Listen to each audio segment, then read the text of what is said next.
Galimera, Galispera, Galinichta. No matter where in this world you might be, we hope you are safe, happy, and healthy. It is a new week. It is a blank canvas. Let's paint pictures. Let's tell stories. Are you ready for another round of Monday Madness? Why not? Let's rock and roll.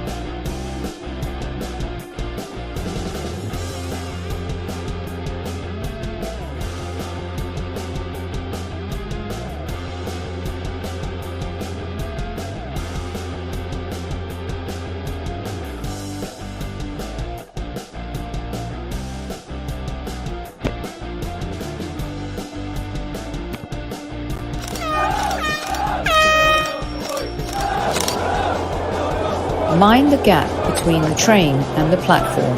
Please stand clear of the discussion doors. The next stop is Highbury Squad.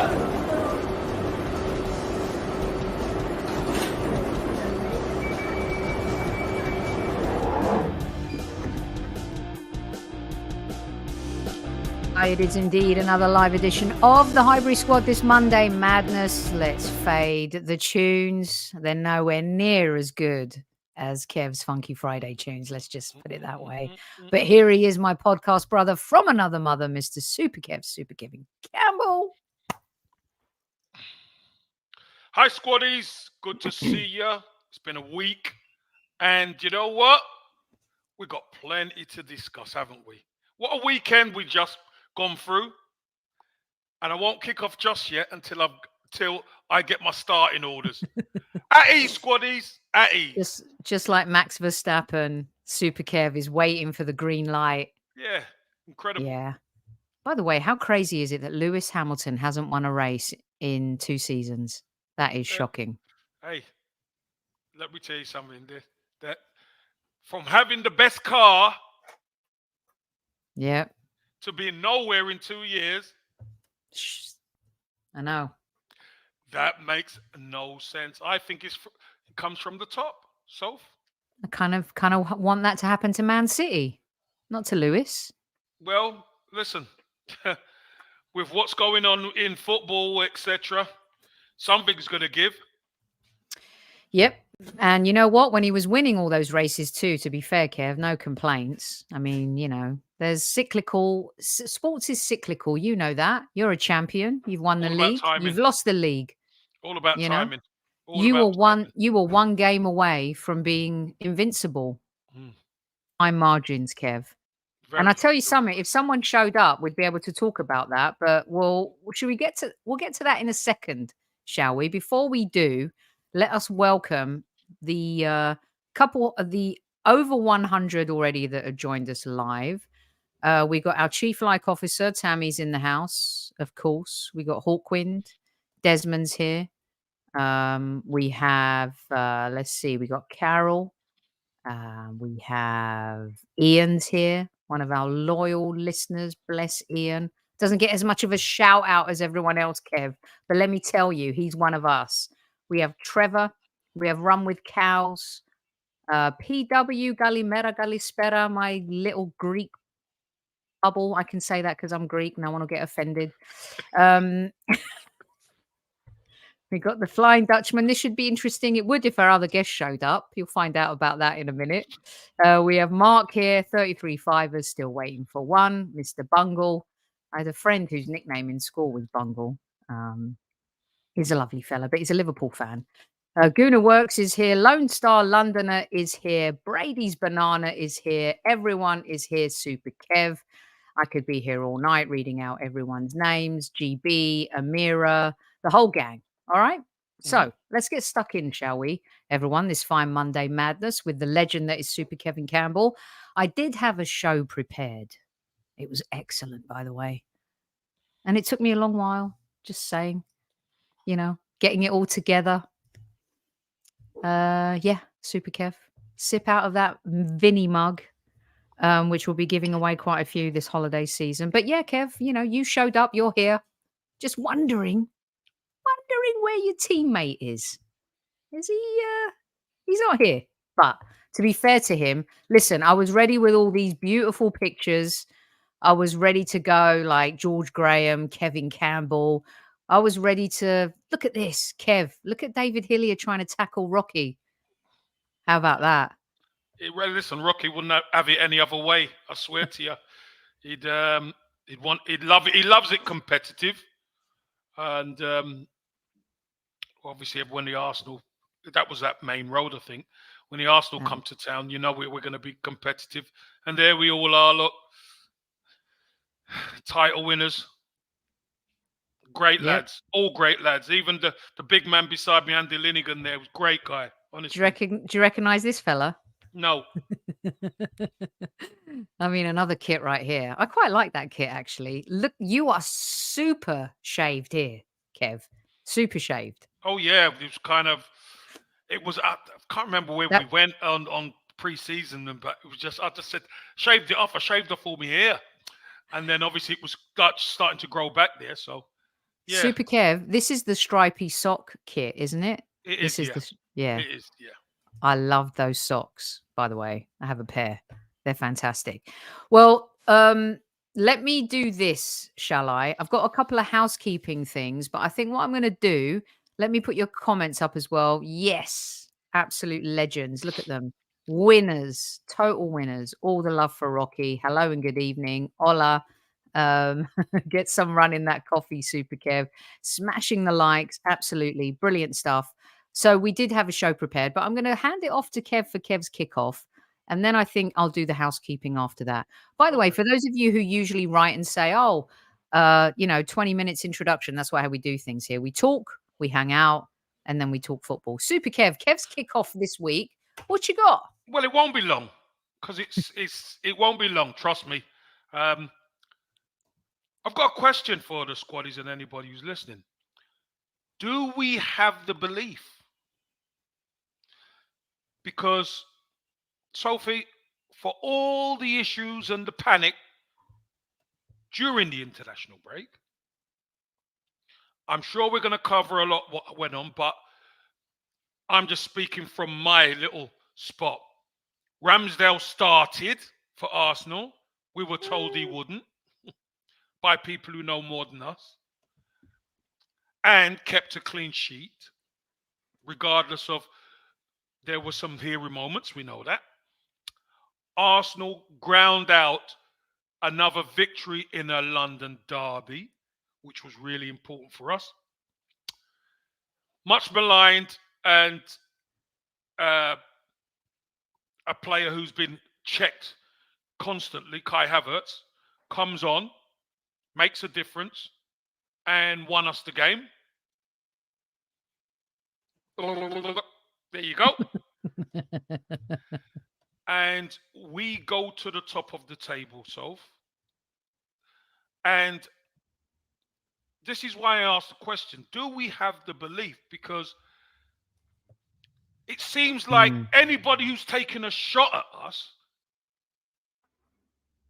can split us and can make the fan base turn on itself. And that shouldn't be happening.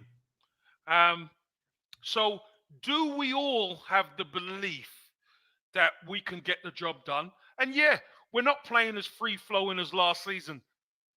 But no two seasons are the same. And in fact, we are so much more efficient this season because, may I come up with a new slang term, Soph? We have the Guna pyramid going on. Pyramid. It's not like a multi-level marketing scheme you've got going here. Am I going to make money if I well, listen. It's not a Ponzi scheme, is it, Kev? I don't know. No, forget all that. I tell you what, it's a scheme that the other teams are finding it very difficult to work out. And the Guna pyramid is AKA the Bermuda Triangle. So That consists of Saliba, Gabriel, and Declan Rice. Wait! That triangle. So it's the Arsenal triangle, That and now pyramid. you're tapping into my points. It's the Guna pyramid. So you've set me off. So let me go. It's the Guna pyramid. The Guna pyramid. Call it what you like. I call it the Guna pyramid. Those three have been absolutely immense. So I know we got to keep them all fit. Look at that picture. But do we have the belief, Soph? Are you asking? Okay, everyone. Firstly, for our audio I'm asking listeners, everyone. I'm asking everyone. I put a picture up of Saliba, Rice, and Gabriel. And Super we- Kev does not. Super Kev does not get the talking points before the game. Well, it is a game. It's the Highbury squad game. I don't get the talking points. He does not get the talking points because we like to do it spontaneous, and he's gone off on one of my major talking points. Yeah, but so Kev, who are you asking? Who are you asking? Who has the belief? I'm asking. The fans or the players? No, I'm asking. Not asking the players. The players have belief. I'm asking our fan base because remember, it's not only that the Guna pyramid that I'm touching on. I'm touching on Ramsdale, Kai Havertz, the media getting into us to try and divert and split us. I'm looking at all the periphery things, so to take our focus as fans, off of we support our team to infight. If I take my focus off the road and I start dealing with you here, anything could happen here. When really we should be concentrating on the team, regardless of who plays. Okay. We've got to have the belief. So that's my kickoff. It's not much of a kickoff, but no, it's a great kickoff, Kev. And I love how you've tapped into where I'm going. But before I do that, I always have some housekeeping stuff. By the way, Los Angeles, my favorite. If anyone can beat you to this, because we're talking about triangles and multi-level marketing and Ponzi schemes here, Gaffer Madoff. No, you were. I was. I did. Okay, everyone, we are going to get the show going. Over 240 of you in live chat right now. Listen to Chief Like Officer Tammy Stills and hit that like button. Before I do that, who's this? Platinum Estates, Peter Giordano, as we say in Greek. It's Peter Giordano for you English folks. Just logged on, and it's a good job you just logged on, Dad, because I wanted to start the show with something happy. You know, there's a lot going on in our world right now, and happy things make us happy. So, Kev, Peter is a family friend. I'm not going to lie. I'm not going to share his most epic girlfriend story I've ever heard in my life, which involved a teddy bear. We're just going to leave it at that, all right, for now, Super Kev.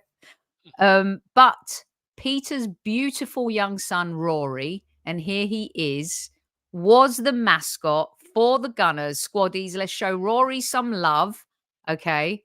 He looks sharp enough to have played him.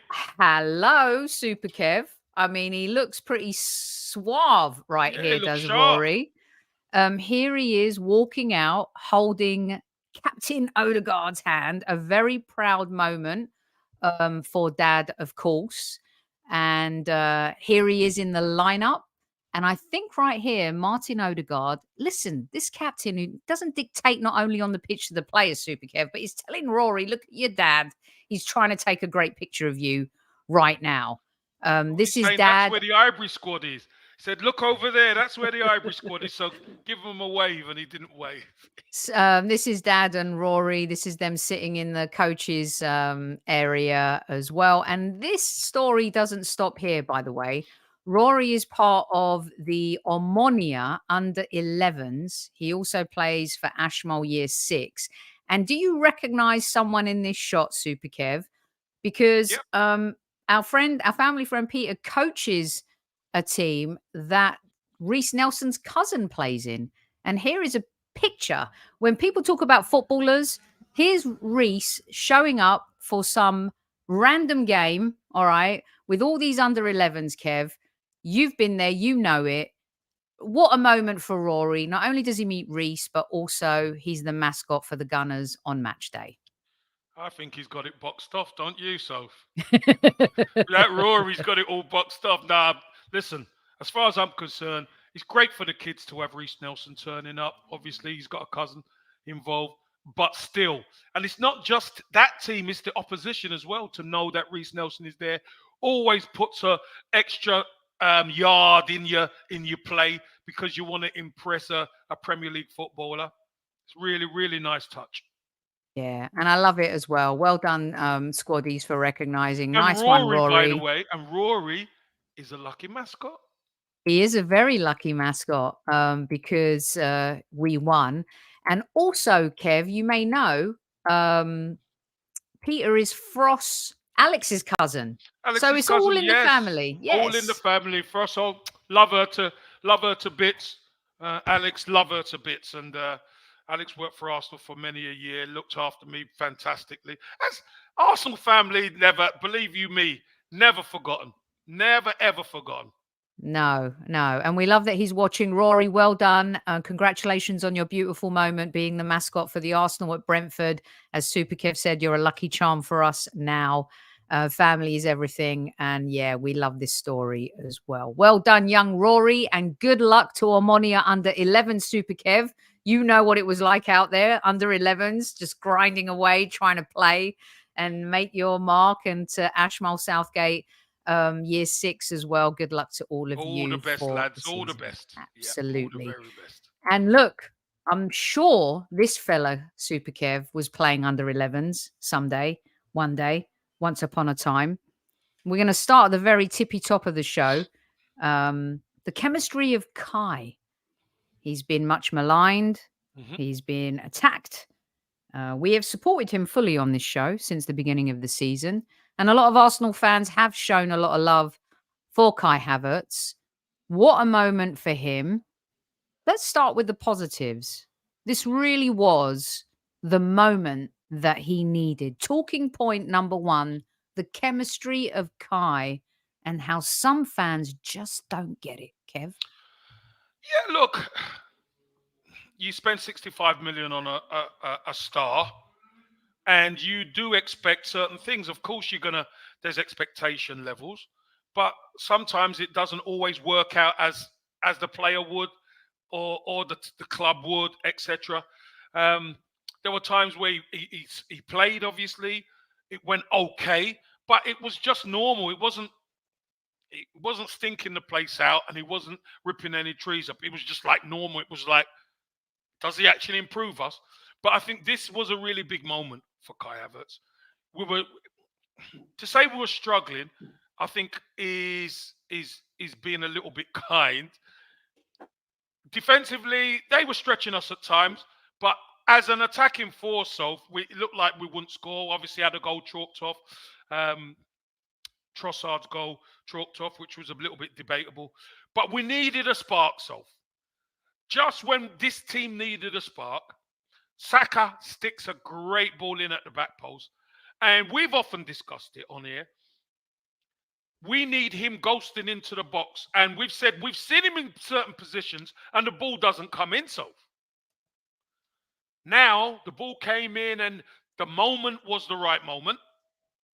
And he got on the end of it, 88th minute, so got 88th, 89th minute, got his head to it, and put us 1-0 up. We won the game 1-0. Great to see the team celebrate with him and the fans. Great to see the manager push him back over after as well. You know, Kai Havertz grabbed the headlines for all the right reasons, so, which is really important to us. And I don't know about you, Soph. I just hope this is the catalyst of him getting more opportunities like that. Because if we stick balls in the box like that, he will get on the end of them. He will. But he took the chance and he went in there and scored the goal. And I'm really pleased for him. Really pleased for him. So, Kev, the reason why I've called this segment, this talking point, the chemistry of Kai, is because he has a lot of ingredients. You know, like when you're at school and you're in the lab, right? I had some friends that really love to just blow shit up on chemistry day. But you add into your little tube some ingredients, and the Bunsen burner is burning, and it takes some time for some things to come to fruition and not. But the chemistry of Kai, I feel like he's a misunderstood footballer, because we've done this segment, by the way, and we did a show with Tom just focusing on Kai Havertz, because there are some, and I don't know if you've played with footballers like this, Kev, who are a bit misunderstood. They expect you to be something, but you're really something else. And his intelligence, and I wanted to ask you this, being a striker as well, but also being in the position of Kai, finding himself seeing where the ball was moving, finding himself seeing what was happening, and taking up the position at the far post. Trossard, to me, is the only other player that does that. And we've seen Trossard, one disallowed goal, one goal scored from taking up that position. But the chemistry of Kai, to me, feels like he's a very intelligent footballer who is seen as one thing, but is actually something else. Well, he's seen as one thing because people don't understand football. If anybody who watches Kai Havertz's game, Kai Havertz is a touch player, is a continuity player who can play multiple positions. Yes, he can. And the fact of the matter is, we've seen him play down the middle, Soph. We've seen him play in midfield, and I thought he's had some decent games. The only thing that's really been missing at times for him has been his finishing.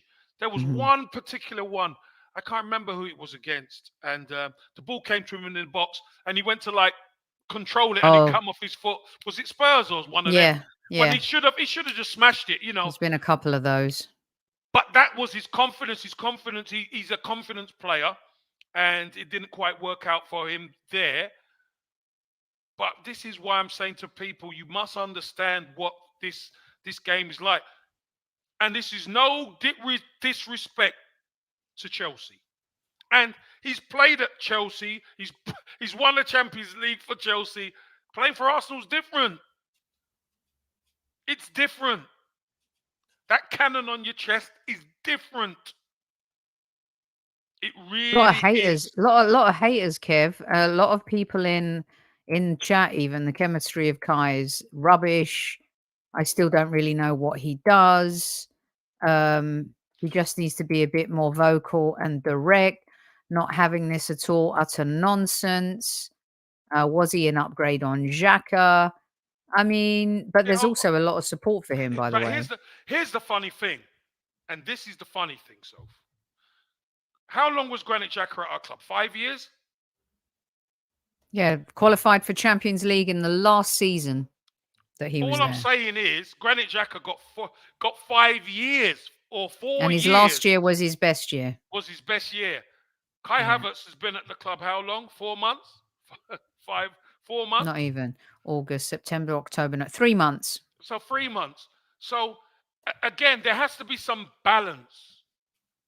There's got to be some balance. You know what? For all the naysayers or whatever, Kai, just stick the ball in the back of net and we'll argue it after. I'll take that. I'll take that, Soph. Look, at the end of the day, every player is different. Kai's game and the chemistry that you talk about, Soph, players have to trust to stick the ball there. They've got to trust to stick the ball there. They do. And you know who has? By the way, this is the third or second time that Saka's played he played the ball into Trossard for Trossard's header. I mean, when you're not doing very much in a game, but yet you're still on the pitch and you provide that type of cross, this is why I was taught a lesson into why Saka isn't substituted. Because when he had to come up with the moment, 300 plus of you in live chat right now, kiss it if you love Saka and you love the fact that Kai Havertz scored, Kev, it's important. So to kind of intertwine this a little bit in terms of where I want to go with the talking points tonight, because it all meshes. So points 2 and 3 are kind of going to mesh together, because and Kai will come into this as well. A lot of the times, and I've even said it, oh, we're not as good as last season. Oh, we're not playing like we did last season. Oh, I just don't see it like I did last season. We're not as explosive as last season. We're not killing games off early like last season. So I had this epiphany when I was going to talk to you. And oh, by the way, we never told everyone. David Hillier's had an emergency. That's why he can't be here. He is an emergency, Dave. I had prepared these amazing. Well, I hope everything's all right. That's all I could say. Yeah, no. All right. We're only winding him up. Yeah, but, David's family, and just know that he had an emergency. Otherwise, he would be here with bells on to talk about his beloved Arsenal. So 2 and 3 are going in together. So I sat here and I was like, okay, when I've got 2 Arsenal champions in front of me and I want to talk about what's happening this season, what's my biggest takeaway that I want? And part of me was processing the excitement of last season, the sexiness, the fierce, fast football we were playing versus a more conservative approach, a more possession-based approach this season to you, Super Kev. And when I ask you this question, I ask it maybe naively, but also from the fact that I've been watching football a long, long time. It's not as attractive. It's not as pretty, but it's effective. And are we playing this way because of all of the stuff we've heard over the years? Arsenal mentally weak. Arsenal can't control games. Arsenal can't finish games. Arsenal allow themselves to be vulnerable. So, is it time we stopped comparing Arsenal last season to this season because it's 2 completely different approaches? No, people are going to compare. So people will always do that. We're not this, we're not that, we're not the other. We find ourselves back at the top of the league. The difference and the key to all of it is this. So last season we won nothing. So for all this sexy, fast football that we talk about, we didn't get over the line. The key for this season is, and like I said, probably the manager and his staff, they probably looked at the games and thought, we were a bit gung-ho at times, Soph. I mean, how many times had you just sat down with your cup of coffee or tea and we will go down?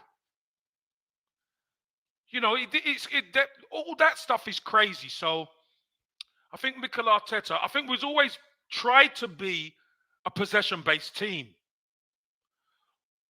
But we need a defense we can lean on, Soph. We do. We need a defense we can lean on. And plus, Soph, if I'm really honest, we haven't played our best 11 for any stretch. Maybe 1 game, 2 games. No, but for any stretch, stretch, we haven't played our best 11. And I want to see, if Thomas Partey's got to be fit, obviously. But if Thomas Partey, Declan Rice and Ødegaard are there, and it's 5, 6, 7, 8, 9, 10 games, all of a sudden, I think we start playing a hell of a lot better. Okay, so let's move on to that, because it seems to me that the pragmatism has kicked in this season. And we often talk about the players growing and having the youngest team 2 years ago, the youngest team last season, another young team this season. Mikel Arteta now fully into 3.5 years as Arsenal manager. A novice himself who has grown year on year. It seems to me, not because I'm comparing us to Manchester City, but I can't remember who said it. Some pundits said they'd rather watch Liverpool than Manchester City because Manchester City are actually quite boring to watch. Remember Barcelona Pep teams towards the end? People found them boring to watch because it was tiki-taka, controlling the game, possession-based, Super Kev. So where I'm going with this is, for the last 2 seasons, we've relied so much on the heat of Saka, the heat of Martinelli, what Ødegaard can bring to the table, the kind of box-to-box midfielder that Xhaka became. with the emphasis on being good in defense, bringing in Zinchenko, playing the inverted role. And I've called them the Great Wall of Arsenal for a reason. And these two have been absolutely sensational, and they've created an amazing partnership. And you touched on it in your intro in terms of what's been added, and this guy's been added. So where I wanted to go with this is the way we're playing now, the newness, the newness maybe to us, but it's more pragmatic, Kev. These three have almost become the nucleus of the team. Not that Saka's not important, Martinelli's not important, Jesus isn't important, but it feels like the philosophy from the 2 years prior to this year shifted to defense, i.e. bringing in Raya, bringing in a goalkeeper that you want to play with his feet, but also having these three, what Declan Rice does ahead of the wall and what Saliba and Gabriel are doing in having become the wall. Can you talk me through that a little bit? Well, it's Drop my defensively. pen. Defensively, we had to improve because we were giving away a lot of silly goals. Last season, even at times this season, we were giving away a lot of silly goals and a lot of soft goals. So if you're going to win anything, let me take you back a little bit as well. 1-0 to the Arsenal used to be the best song ever. 1-0 to the Arsenal used to wind everybody else up, but we used to love it. Why? Because we knew if we scored one goal, it will be murder for the opposition trying to break us down. Championships are won by teams who can defend. Titles are won by teams who could defend. Not the best attacking teams. Mm-hmm. The teams who can defend. And you know what? For all of Manchester City prowess going forward, defensively, they've been probably the best over the period. Liverpool have been second, and it's funny. These are the teams who have won the title. We haven't been. So what do we have to do? We have to get smarter, and we've got to tighten things up at the back. Make life difficult for the opposition. Make sure the opposition get nothing cheap. We can always get a goal, and that's why Saka staying on and making adjustments. As you quite rightly said when we done a show earlier on in the season, we need impactors. People who are going to come off the bench and impact the game. That's what Kai Havertz done in this game. We're going to need some more impactors, I'm sure, at some stage throughout the season. So, but if you've got that solid base, I called it the Guna pyramid. You got that in there. Thomas Partey was fit, and you add Thomas Partey in there. All of a sudden, Declan Rice could do even more. So again, we haven't even got our best team out there yet. I expect Arsenal to play better as the season goes along because, remember, everyone's still quite new with each other. But defense wins titles. That's for sure. It certainly does. And adding Declan Rice to this dynamic duo, Kev, I want you to help me because you know how I love to learn more about tactics and stuff. And I know we got left foot, right foot, the way the centre back pairing ideally in an ideal world would operate. Adding Declan Rice to this is a whole other dimension. But I just wanted to focus just for a second on these two based on what you've said, because Saliba, rightly so, gets all of the plaudits. No, rightly so. I don't agree, Soph. I don't okay. agree. Okay, so Okay, so let me finish my comment to you, because I feel like the Beauty and the Beast, the Vidic, the Ferdinand relationship. Ferdinand always got the plaudits. Oh, how he carries the ball, his touch, his feet, his positioning. Vidic was almost like, of course, he does the ugly work and stuff. I want you to help me identify and understand here, because I see, if I had a marker like John Madden, I'd be circling Gabriel's face here. Don't know why he was dropped at the beginning of the season. Those are things we'll never know about. However, this partnership, Kevin, I can't say it's one of the best I've seen because they haven't won anything yet. Can we talk about how good they are without them having won anything, without it getting too crazy? Help me. Well, of course we can. We could speak about. Listen, Arsenal have had. I believe Arsenal have had centre halves back there who were very overrated.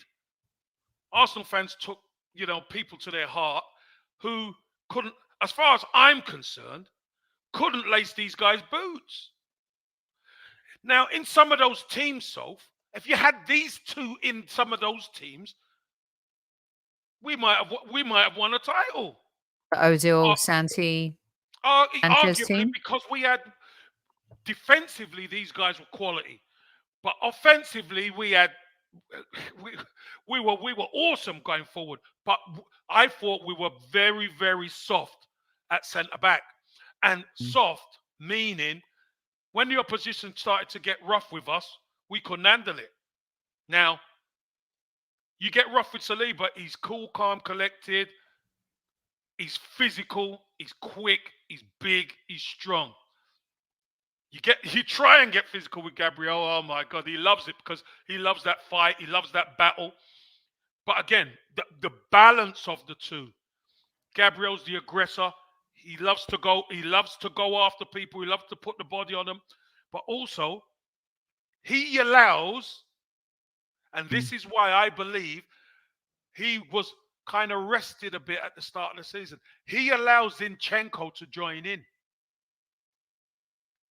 Because what tends to normally happen is if a player leaves the back four and goes up, somebody else will go in his spot. Don't need to. Gabriel will handle all of that left-hand side, from centre back to left back, when Zinchenko goes inside. No problem. But because he wasn't there, that's why you got Saliba on the left-hand side. You got Ben White, and that's why Thomas Partey played there, because Mikel Arteta wanted the inverted one to go from the right-hand side at earlier on in the season. It happens. But as soon as Zinchenko and stuff were fit, you saw we still needed to use Gabriel. I think Gabriel for me is the glue. Gabriel's the glue. People think Saliba's the glue. No. Saliba is the Rolls Royce. He's the one who looks at everything and cleans up and does all the bits. Gabriel is the glue. Because if we don't have the aggressor against certain teams, we're going to find it difficult. So I truly believe that. We find it difficult. That's why early on in the season, we had to bring him off the bench to come on and start roughing people up a little bit to get ourselves over the line. He's so good, and I don't want to say he's underappreciated, and I don't even know what this actual data analytics means, you guys. Expected goals conceded. This is like Minority Report. I worked on that movie, Minority Report. It was that film with Tom Cruise where you could see murders in the future.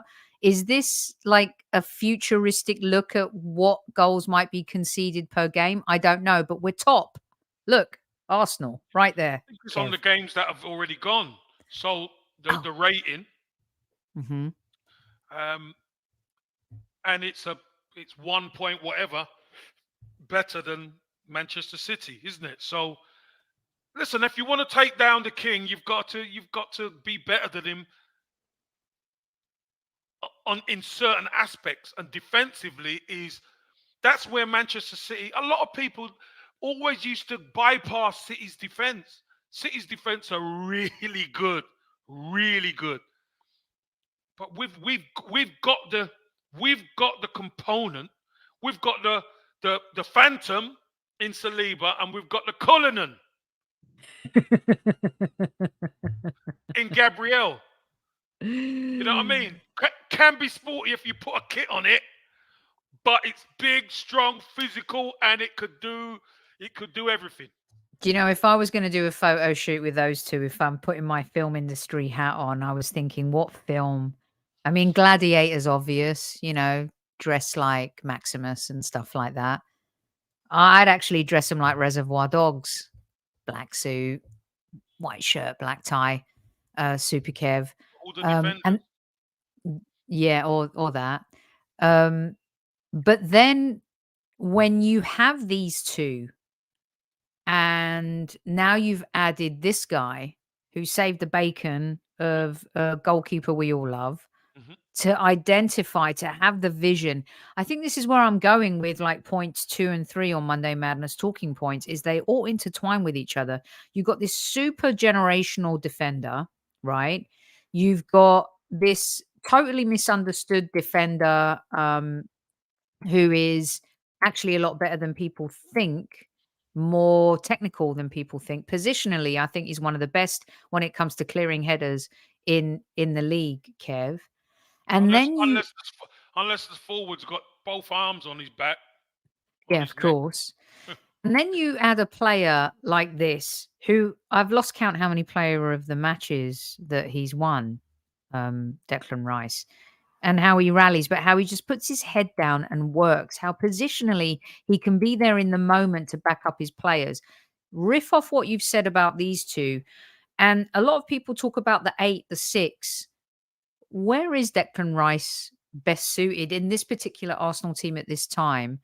And what did you think about this particular moment when we talk about smart players and being able to identify the game, not only when they have the ball at their feet, but when they don't have the ball at their feet, Kev? Well, just on the last spot, we discussed this for probably 2 or 3 seasons. So where we used to say, we're good with the ball, but we're so poor without the ball.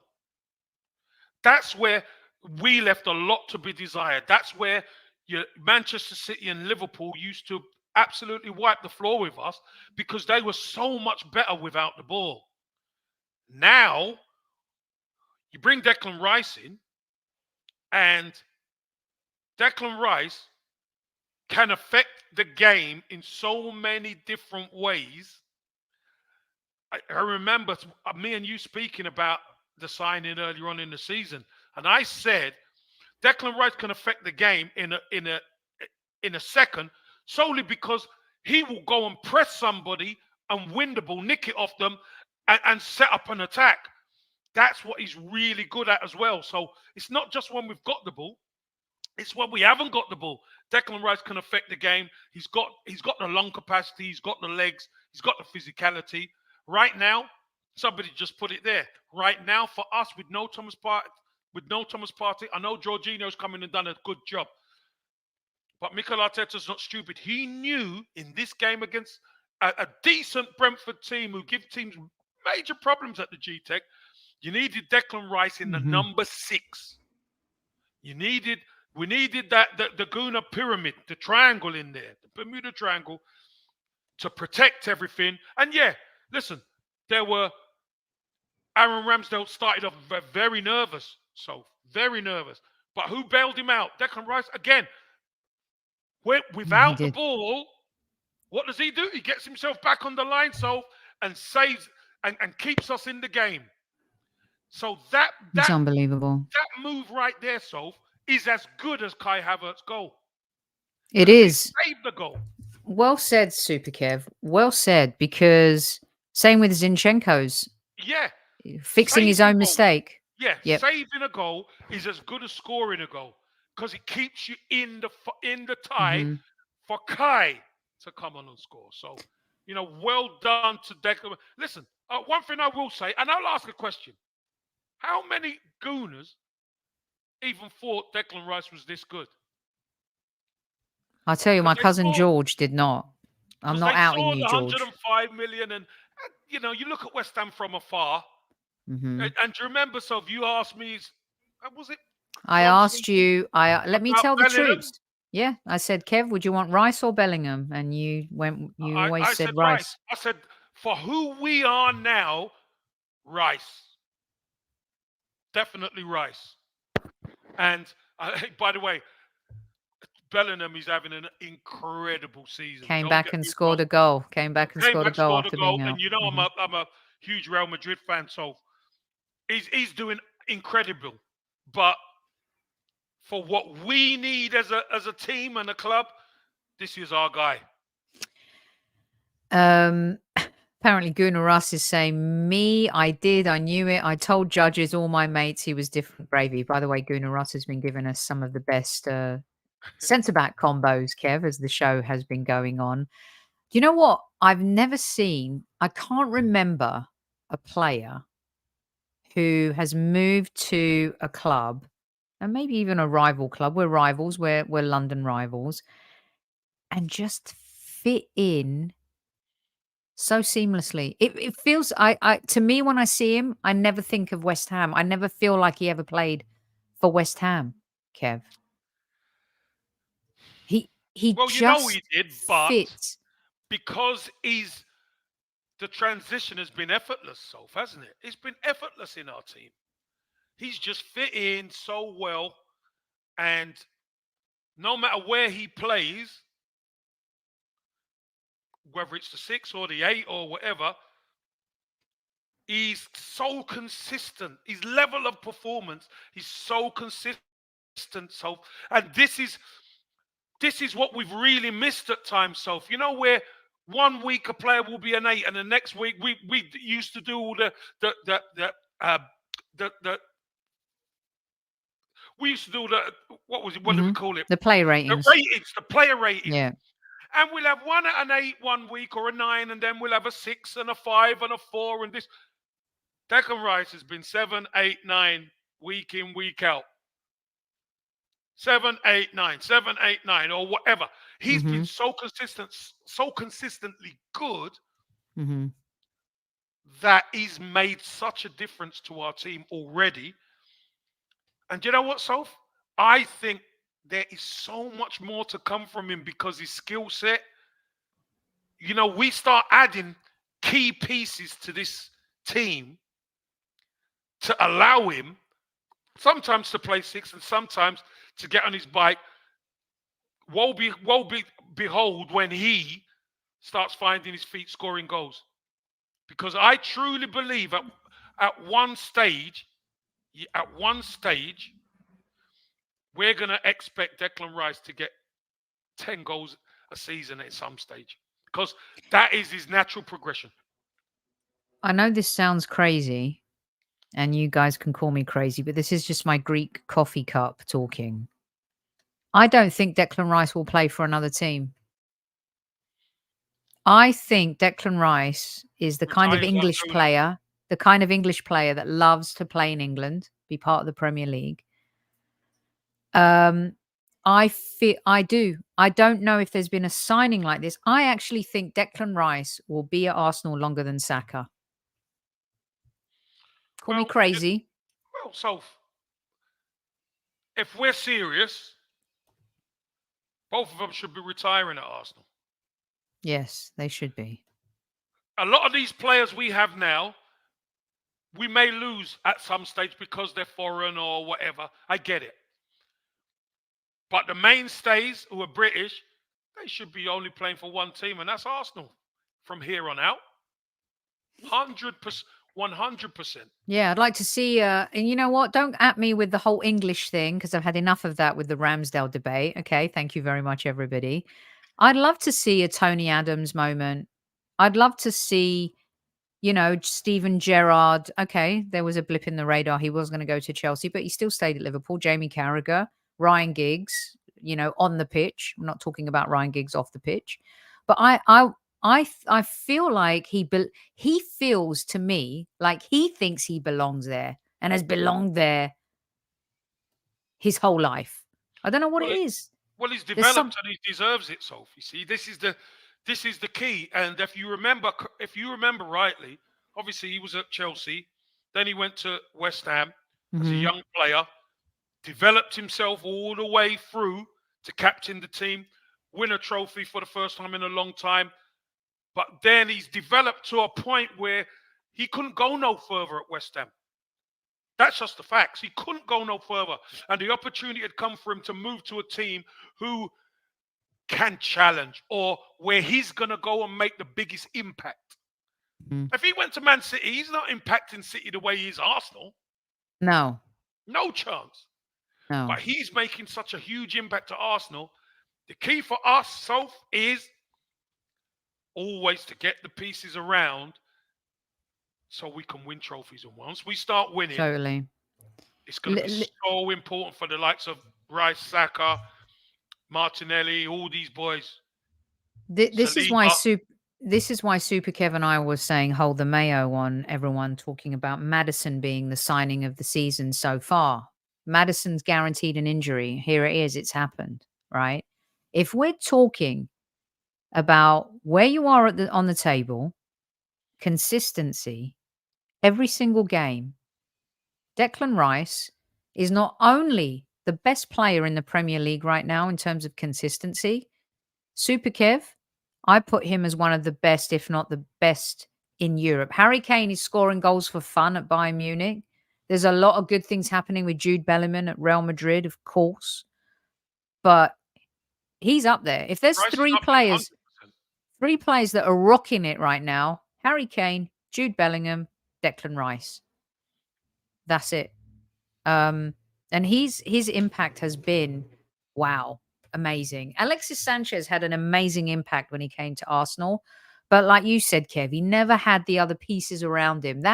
Those talented players that came in at that time, the Leicester season where we could have won the league. Imagine if we'd had Saliba and Rice, Saliba in defense, Gabriel and Rice in midfield. We'd have won it. We'd have won it for sure. Yeah. We'd have won it for sure. Okay, so brilliant stuff. 50 minutes in, a few minutes left here with Super Kev on this fine Monday Madness. I'm loving this conversation. Kev, I wanted to get into your head as well, take us beyond the white lines into the dressing room. When the team came out, the midfield, this is how much Mikel Arteta seems to trust Trossard, and we talk about trust a lot. What did you think about the midfield? How did you think at the beginning? Were you thinking Declan Rice would be more? Obviously, when that 3 came out, you're thinking Odegaard, Rice for the protection. Trossard's going to have that freedom. What did you think of how that worked out? I'm thinking not necessarily Odegaard for the protection. I'm thinking Rice for the protection. Yeah, but I'm thinking it's a brave move because Trossard will be a bit further forward where Odegaard is. So it's actually an attacking move as opposed to a defensive one. So I liked it. And listen, this is what the squad is for. Certain games, we've got to be able to try and be front foot. I didn't think it worked out as much as we would like. But if we scored in the first half, with Trossard scored that goal and that goal had stood, then we could start to pick Brentford off. But because obviously it went to VAR, we didn't get the rub of the green. Then it just became a war of attrition, and we cancelled each other out. But they're lively at home. They're a good side. They will cause people. They've got a lot of speed, and they play to a certain way. And obviously they defend deep to catch you on the break. And they did a great job in that first half, Kev. And they're good at it. So they're really good at it. So yeah, they are. Again, I say the key is we can't play well every game, especially London derbies where there's so much on it. But the key is you've got to stay in the game to win 1-0 to the Arsenal. And Kev, we did that despite some early challenges. And it would be remiss of us on Monday Madness Top 5 talking points if we did not talk about the big debate that has been this entire season. By the way, Kev, before we get into it, it was a great moment seeing all the players go over to Aaron at the end. You've been there. You've seen players who've lost their confidence. You've had teammates who've done it all. I mean, one of your brothers, Rocky, found himself in a situation. You found yourself in a situation that you talked about on the show with Nick Ramsdale. A dodgy start, but it plateaued in the end. The confidence has totally shot. What did you make? There were two glaring moments. Obviously, the one where he tried to play it out from the back, and then the throw, which was Caught in two minds, wasn't it? yeah. He was going Should to I throw throw it, it and or then all should of a I? sudden, yeah, he got caught in two minds. He saw the throw, and it was like, oh no, I can't do that. But anybody who understands, who's played, who understands what a bit of pressure is, especially the pressure on Ramsdale, obviously gets ramped up solely because he gets an opportunity to start in the Premier League for Arsenal again. And that was it. And once you make one, another one could come. But I've got to say so. Fair play to Aaron Ramsdale after that first half where there was some serious dodgy moments. I thought second half he was superb. I really did. And you're right, Rice did save him, and we said that before. Rice did save, but that's what a team does. That's what when you make a mistake, you need your teammate to get you out of it. And Declan Rice done that, got him out of it. And I thought after that, Ramsdale, second half especially, his kicking, everything was fine because what did he do, Sophie? He never took the risk of trying to play too short. He went a little bit longer, and we've seen that happen with David Raya as well, where he's tried to play a little bit short and things are getting cut out and he's putting people under pressure.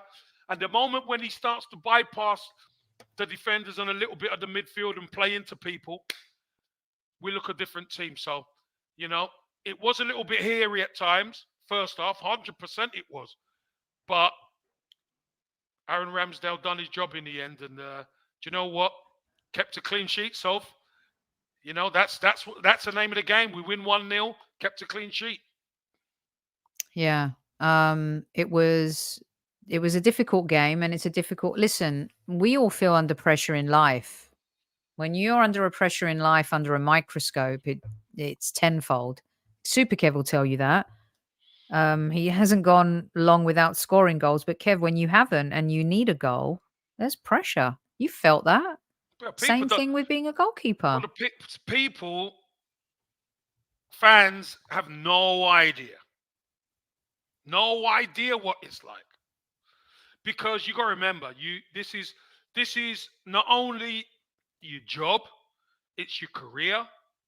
It's on your mind 24/7.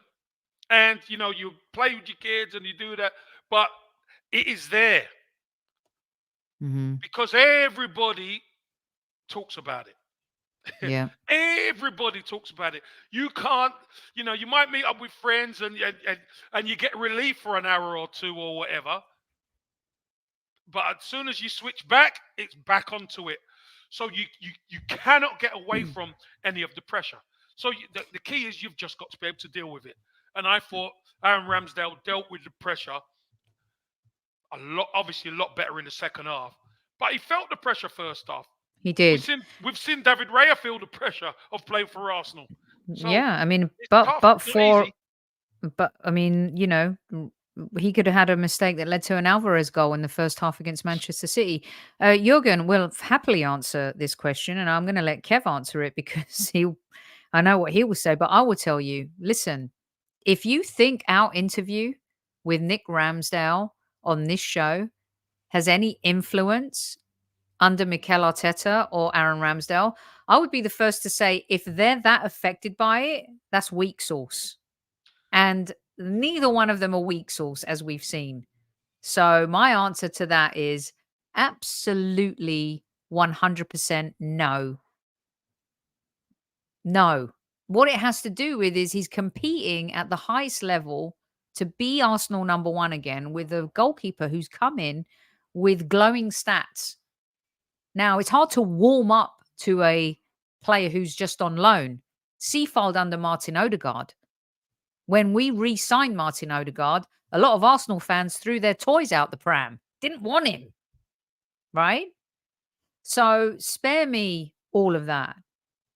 But to answer your question, no. And I would say if that's the case, then you shouldn't be in professional sports. Kev? Well, one thing I would say, and thanks for the question, Jorgen. If our little interview was going to play be a major problem to Aaron Ramsdale, what We do you wouldn't have reckon all done it. the other media would have done to him? I mean, yeah. He would We have had an been organic conversation too that we didn't know where it was going. he wouldn't have been able to put the gloves on. He would have it would have broken him. Mm. But the key to it is when you're a pro, people could say what they want. People could say, said it about me so many times. You this, you that, you can't do this, you can't do that.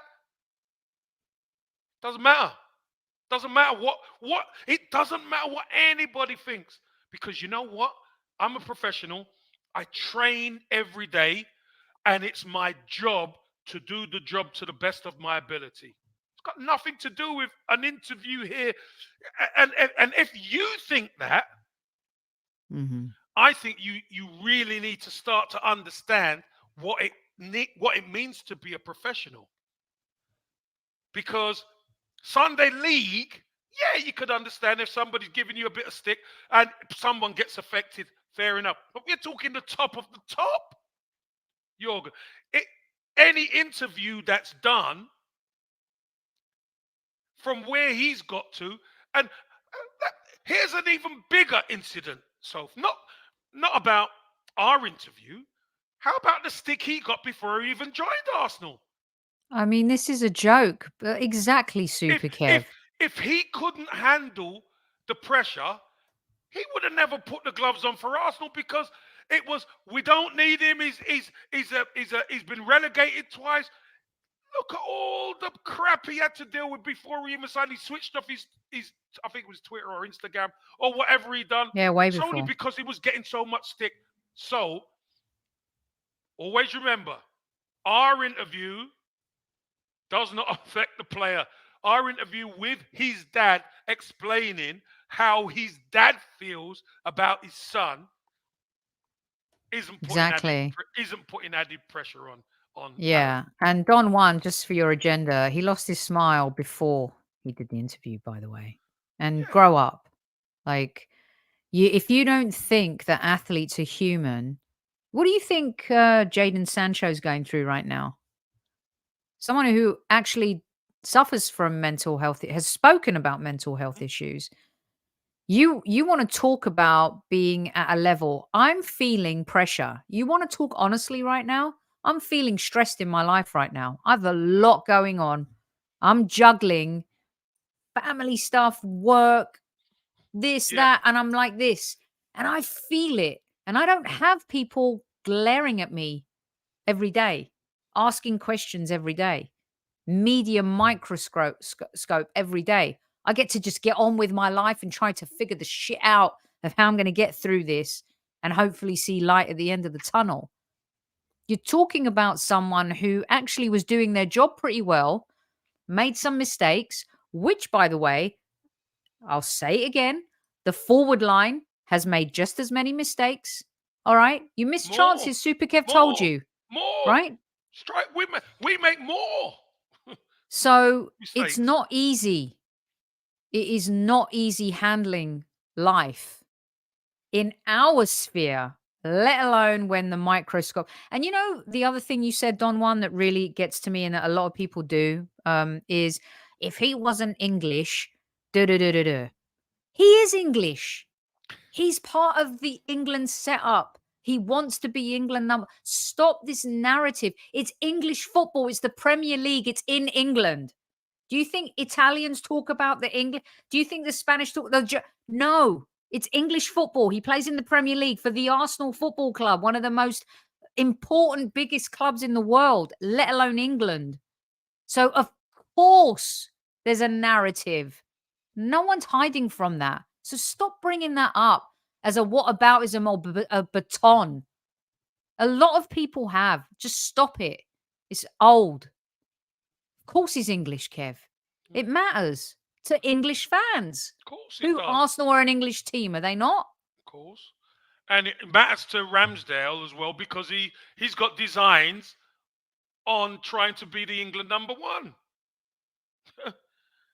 Gareth Southgate's even said it. He's come out. He's let other players be on the bench and not play and put them in. But he said Aaron Ramsdale can't keep going on like that and getting picked. And you know what, Kev? At the end of the day, it's night, by the way. Okay. But there's a chance in France that neither one of these goalkeepers will make it at Arsenal. There's a chance. There's a chance that Trossard might not make it long term at Arsenal. There's a chance that Jesus may not. There's a chance, right? We support every single player. We talk about what's happening. And it is one of the biggest storylines of the season for the Arsenal is the goalkeeper debate. So if you're bored of it, switch off. If you don't want to hear it, you don't have to. Just mute us.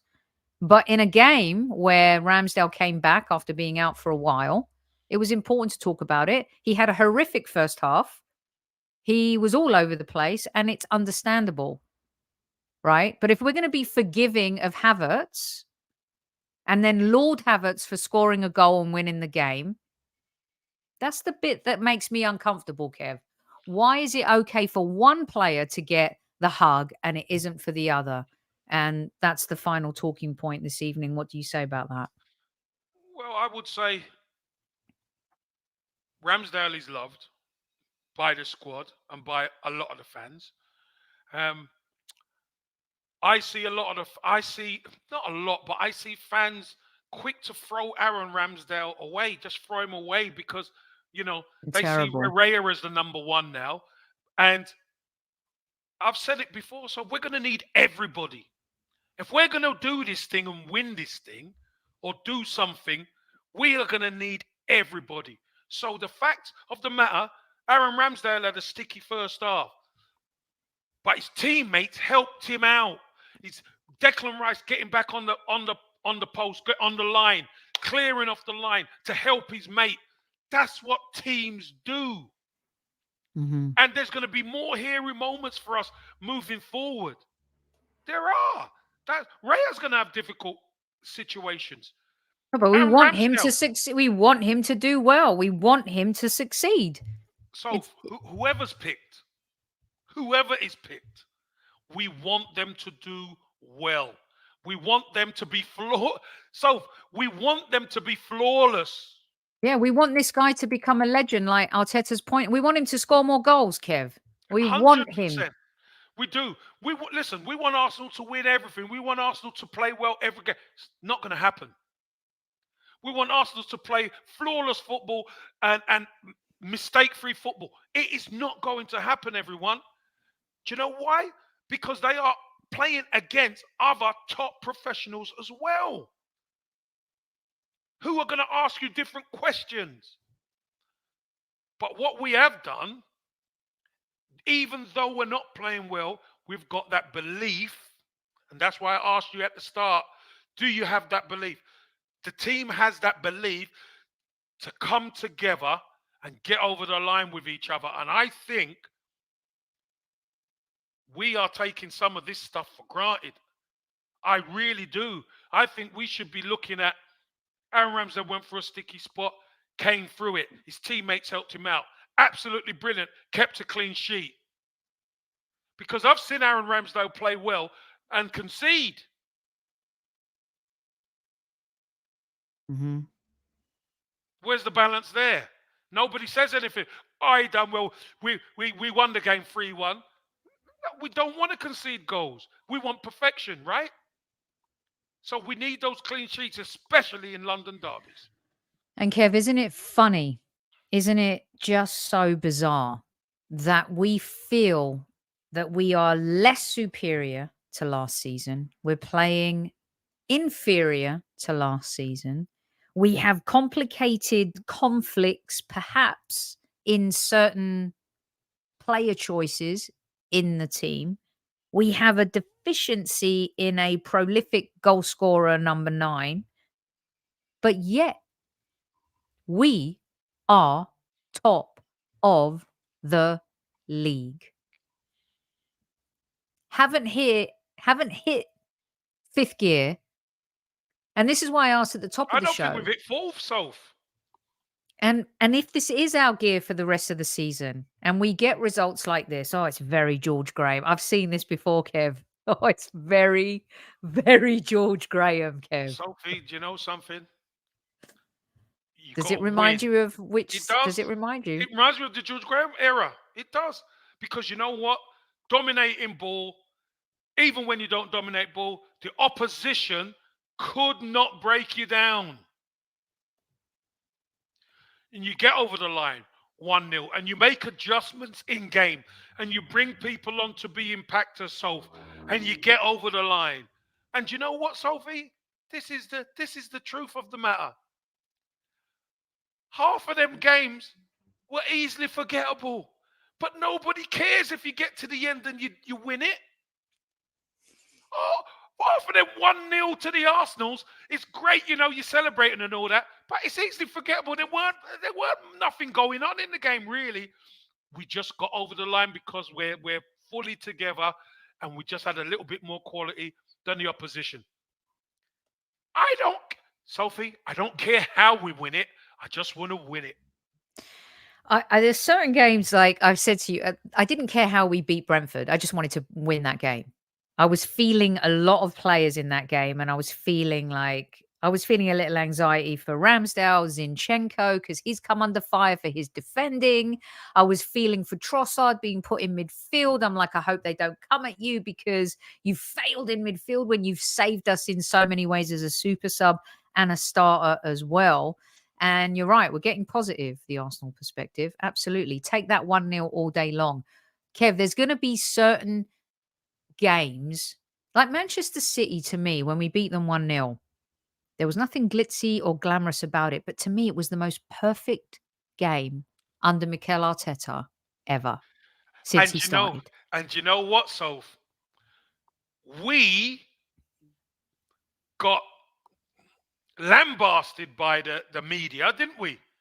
Oh, and up it was a bore, it was an eyesore, it weren't a great game. You just got over. Like, who cares? Because do you know what? To beat this Man City team, one, you have to match them, and two, you cannot open up too much. Because we know what type of team they are. You open up to them and you give them space, they'll kill you.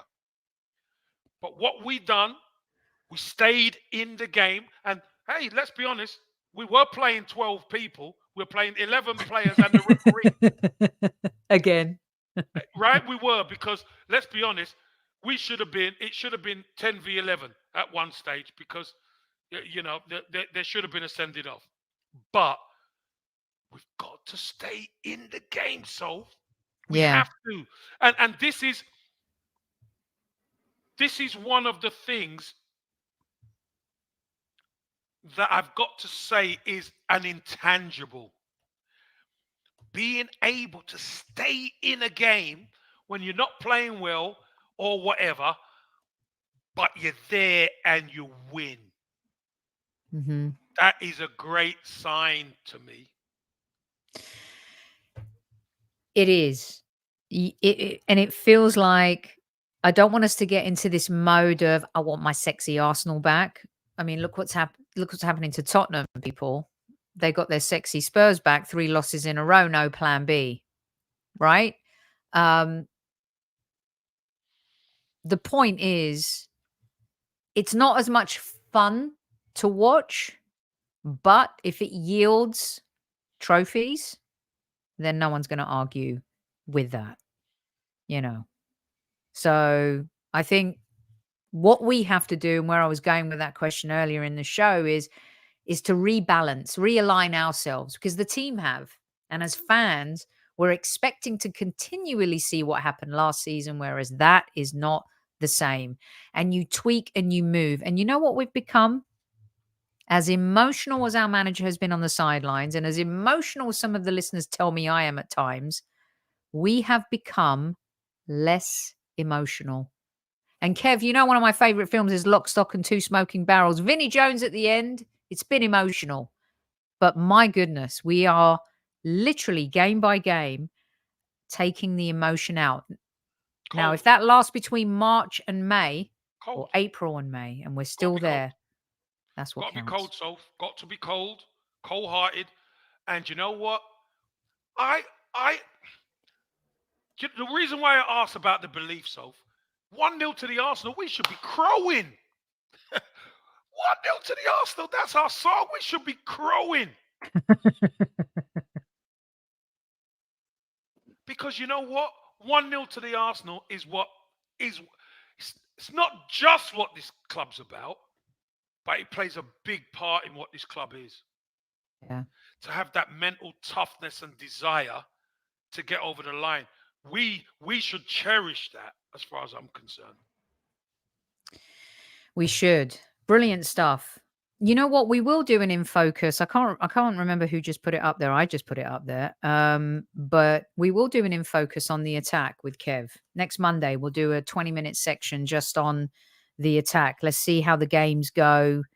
Kev, 6 points on the table against Wolves and Luton, don't you think? I mean, I don't want to sound like a privileged one at a time. Come fan. on, one at a time. One at a time. No, let's not jump Wolves and Luton. We know then you can go on again. Why not the next 10? No, let's take just those two. There's Lons first. Yeah. But in the league, there's Wolves. And hey, so this is a team who beat City. Yeah. So let's not just think it's a walkover, let me tell you. Because it's no game in the Premier League is a walkover. We're going to have to graft and work hard. Yeah. I know, BX Gunner. It will be. Lons and Wolves will be tough, and there's no easy whatever. I'm just saying, on paper, it's 6 points, but I sat next to a Wolves fan in a bar in Cyprus that day when they beat Manchester City 2-1. So I'm saying nothing. I will not speak until that game comes back. Remember before we played Lons? Yeah. I never said anything. We'll just go over to France and wipe the floor with them. Yes. Doesn't work that way. And again, and this is why the mentality of the 1-0 to the Arsenal is so important. Because we know every game's going to be tough. Every game's going to be a grind. And don't forget, people, teams are not going to let us play like we did last season because they know they're not. They know they can blow us away in the first half. Not going to happen. Teams adjust to the opposition. Now teams know about Taka. Teams know about Martinelli.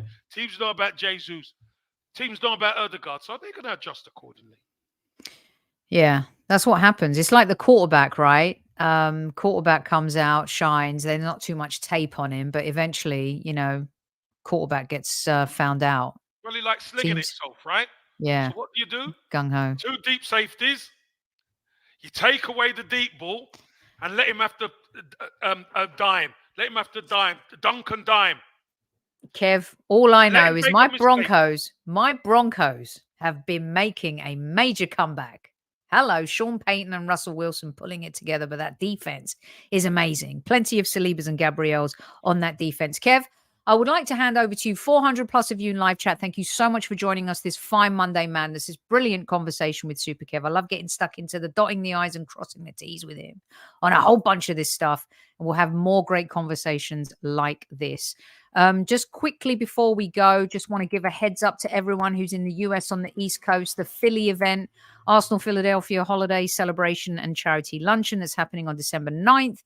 Go to @Philly, Arsenal Philly on Twitter, Arsenal Philadelphia on the website, and tickets are still available. Minimal. Dave Seeger will be there talking about his new book, Poorly Drawn, Double, Invincible, poorly drawn by Jacob, of course, who gives us these fantastic images.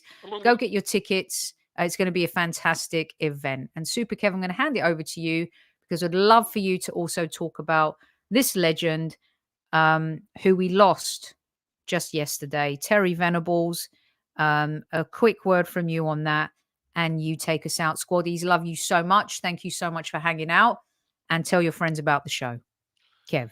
Yeah, rivalries aside, obviously he was a Spurs manager, but he was a very, very lovely man, very nice man, very personable. He was George Graham's best mate. taught George Graham so much as well about football and coaching. And, he was probably one of the best England managers who never won a trophy. He was superb. That Euro '96 run was amazing, wasn't it? Although we didn't get over the line, but Terry Venables, El was special. English manager going to Barcelona and producing great results and winning titles and stuff over there. And El Tel's like your mate, and El Tel, like Spanish style. It was that Euros was amazing, Kev. Yeah, that was amazing. It was. So we got to give big respect to Terry Venables in what he achieved. And listen, I remember I spoke to John Burridge the other day, and John Burridge, Terry Venables was manager at Crystal Palace when John Burridge was coming through. And I don't know if anybody knows this. Russ, you might have remembered this stuff. I weren't even there. I couldn't remember. Where John Burridge, Crystal Palace had just come up to the top division, and I think it was Ipswich had just won the title with Butcher, Osman, and all that lot. Eric Gates, quality team. George Burley, and Crystal Palace played Ipswich in the first game, and Crystal Palace beat them. I think it was 4-1, and with about 5 or 10 minutes to go, Crystal Palace were on the attack. And the goalkeeper, they had an attack. The ball went out, and as everybody turned round, John Burridge was sat on the crossbar because he had nothing to do. Right? He was sat on the crossbar like that, and he said it kicked off. You could imagine Terry Butcher and all that, Osman seeing that. After the game, there was fists flying and all that. And Terry Venables in the dressing room.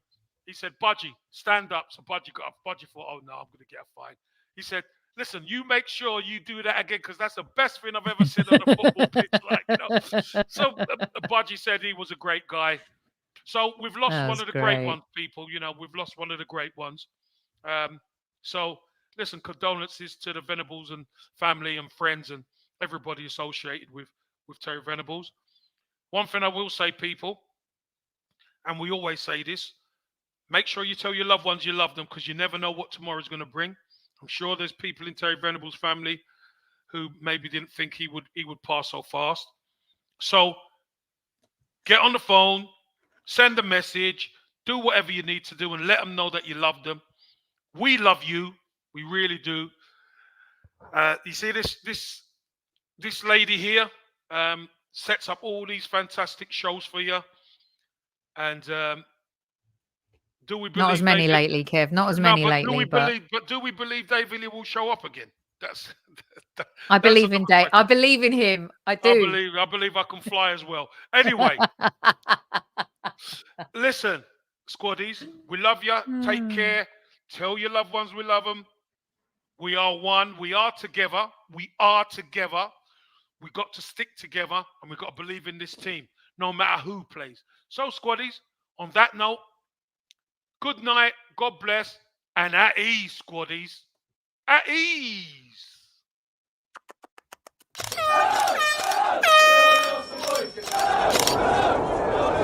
Mind the gap between the train and the platform. Please stand clear of the discussion doors. The next stop is Highbury Squad.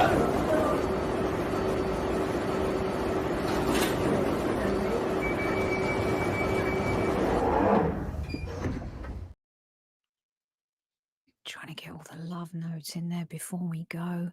At ease, even though Don one was a naughty boy. Here we go. There we go, Kev. We're out now. End stream. Sure, fine. Why not? Good night.